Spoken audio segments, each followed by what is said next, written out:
Hello YouTube, this is Ben Gessel. So, I'm not sure exactly when my roommates are coming home, or if I'll have to stop this video earlier than I thought. But this is the first video I'm making on music theory and composition. So, as I go through these videos, I'll try to explain some of the more basics in terms of terminology, but I'm probably going to go about this a little bit quickly. So just bear with me, try to explain basic stuff as we go. But for this video, I'm going to talk a little bit about some basic chord progressions. A chord is just a harmony. It's more than what. A chord is actually specifically 3 or more notes. A harmony is more than 2 notes. All right, but we're just talking about different movements, different kinds of harmonies. So there's basically, you can think of all different harmonies in a number of different categories. But let's talk about kind of like your home bass, a home bass type of harmony, a going somewhere type of harmony, at the top of a mountain, climactic kind of harmony, going back to home bass harmony. And then other harmonies outside of that. And this is one way of looking at harmonies. There's many other ways of looking at harmonies. But this is in tonal music, T-O-N-A-L, tonal, standing for tone, or any music with a tonal center, whatever it is, whether it's C or E or G or whatever it is, it's one tonal center type music. So if we're in C major, C is this bad boy right here. It's that key that's beneath, under the 2 black keys, right? C sharp and D sharp or whatever. So sharps raise a pitch by a half step and flats lower it by a half step.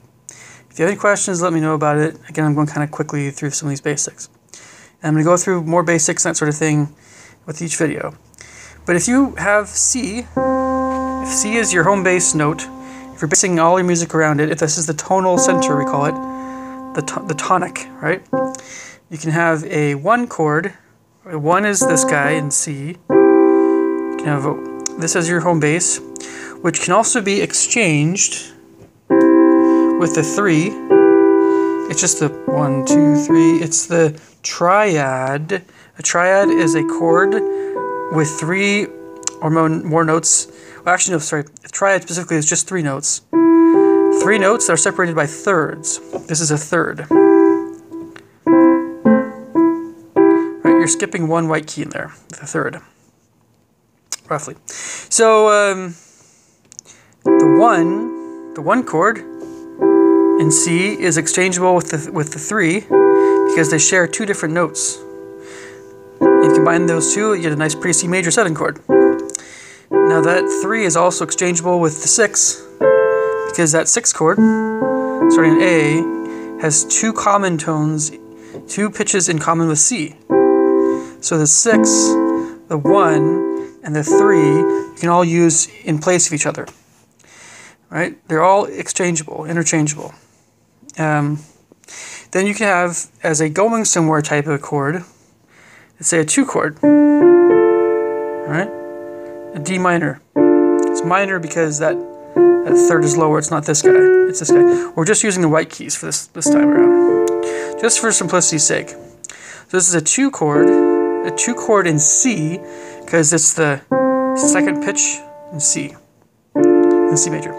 The 2 is exchangeable with the 4 chord because both the 2 and the 4 have 2 common pitches, 2 common tones, the F and the A. Right? Okay. Now, incidentally, we're not going to get too much into the black key stuff here, but the flat 7, in this case, also shares 2 pitches in common with the 2, D minor. So the flat 7, or the subtonic, we'll call it, subtonic, is related to that going somewhere type of chords. So we have the home bass chords, right? Our 6, minor 6, the A minor, the 1 chord, our home bass, and the minor 3, all those chords we can call home bass chords, or we're kind of in happy land in C major and C major. The flat 7 the 2, and the 4 are all going somewhere chords. And the 5 chord, right, this guy, along with our 5/7, we can add on the 7th, dominant 7, right, as well as our leading tone diminished 7. As part of that, something is happening that is like at a climactic point in a song or high point in a phrase, which wants to go back to, see, that's our 5/7 chord, right? The 5 being the G in this case, because it's 1, 2, 3, 4, 5. It's the 5th above the tonic, 5th. So that's our 5 chord. Again, this is our leading tone 7. We call it leading tone because it wants to go here. It's leading up this point, right? Both the 5 and the leading tone 7 want to resolve. Well, they want to resolve to the 1 chord, or the 6, or the 3.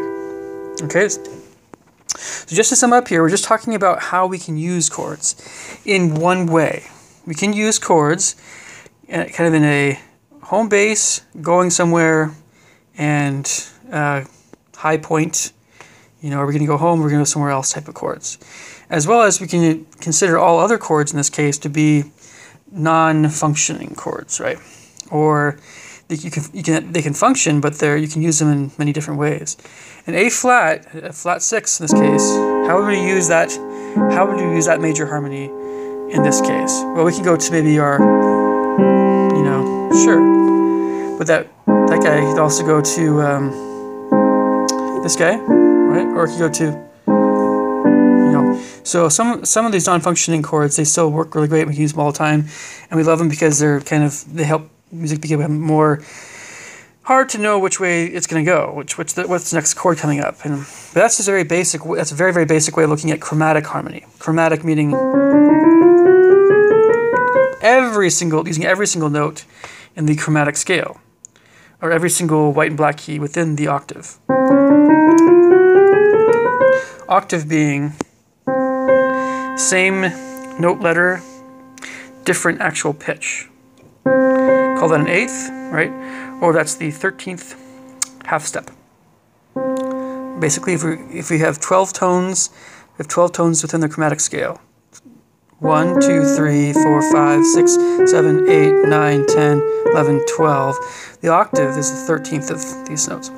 Or the 8th in terms of just white keys in this case. Or in terms of, I guess, a major scale, you could say. Okay, so again, the tonic group, or the home bass group. Minor 6 in C, our regular 1 chord, Roman numeral 1, cup 1, and then minor 3. Other guys, flat 7, subtonic, right? 2, minor 2, and major 4. Going somewhere, and then our dominant, 5, leading tone 7, and the combination of the 2, dominant 7. And then our other chords, which can be like G flat major, right? Kind of a flat 5 major, or flat 6, or a flat 3, or a flat 2. And this guy can actually be a substitution also for a 5 chord. We can use this as a chord substitution for 5 because there's a big reason why, but you can go like this very easily. Sub flat 2 or major flat 2 chord. A few other little basics here about harmony. We have major triads, which have 4 half steps between the root and the major third, and 3 half steps between the major third and the 5th. Right? So 1, 2, 3, 4. Right? 4 half steps between the root, tonic, and the third, and 3 half steps, right? So that's 1. So 1, 2, 3, right? That's our major triad. Minor triad, we reverse that. That's 3 and 4. 3 half steps, then 4. Definitely darker sounding. You can get sad, angry, frightening, depending on your dynamics and your speed of music and all kinds of other stuff, rhythms and whatever. So majors, a little bit brighter, minor, a little bit darker. Diminished, we flat the 5th, right? of the minor chord, so it sounds kind of Scooby-Doo-ish, a little bit haunted housey. The augmented chord being a raised fifth so the major triad, then we raise the fifth. It sounds kind of like cold, snowy Russia. Some guards that are guarding the Kremlin. To me, I always picture Russia, but you hear the augmented triad a lot of times in Igor Stravinsky's music anyway. And the augmented triad can be a little bit foreboding, but it can also mean a lot of other things too. It can be startling, it can be whatever. You have the whole tone scale, which you can use sometimes to, if you want a spacey effect.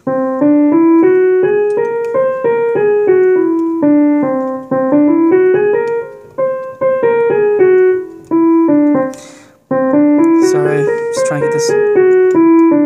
So it's just a scale made up of whole tones.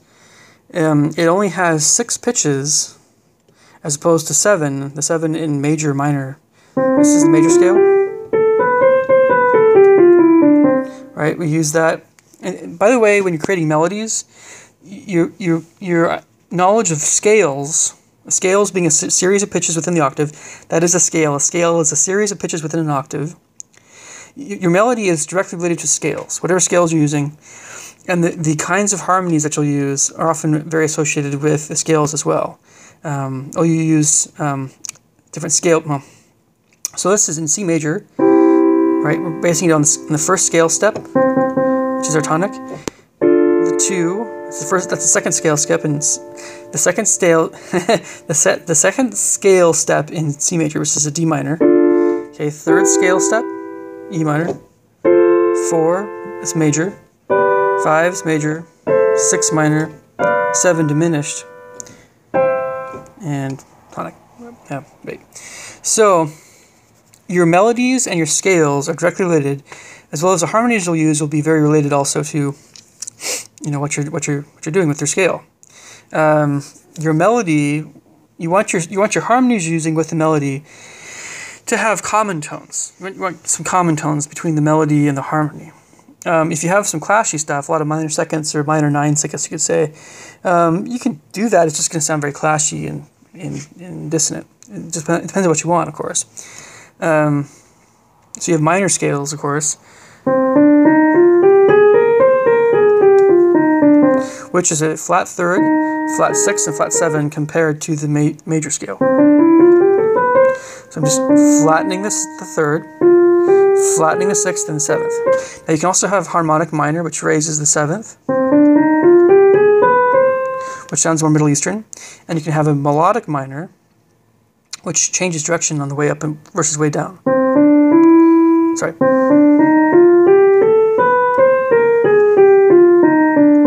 Okay, a little bit more rare.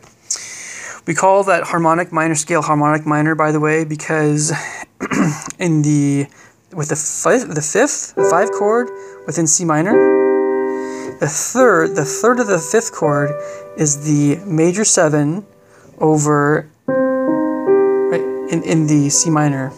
Well, it's a major 7 compared to the C minor. So here's C minor. Here's the C minor harmonic minor version. It's the version of that. Right? So that 7th is, it raises, or that major third in the 5th chord, right, in C minor, we raise that to get that third, the major third sound, as opposed to this sound. We want this sound, right, because it maybe has a little bit stronger pull to C minor. Okay, harmonic minor. Okay, and then you have other scales as well, which go over later. The pentatonic scale. Sorry.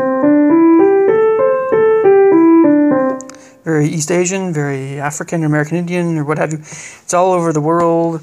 Especially, we might hear this kind of stuff. I know I'm not trying to sound too cliche or anything, but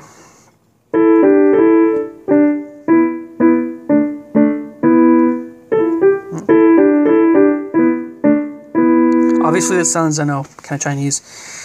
It's kind of one of those things that, anyway. So,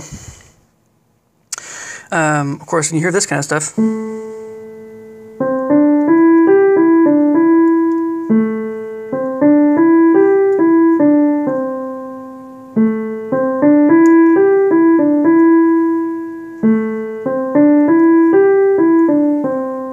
it's very soothing, right? Okay, so that's about it for this video. If you guys have any questions, just leave them in the comments below. I'll have some samples and other things for you in the near future. Talk to you guys later. Thanks. Bye.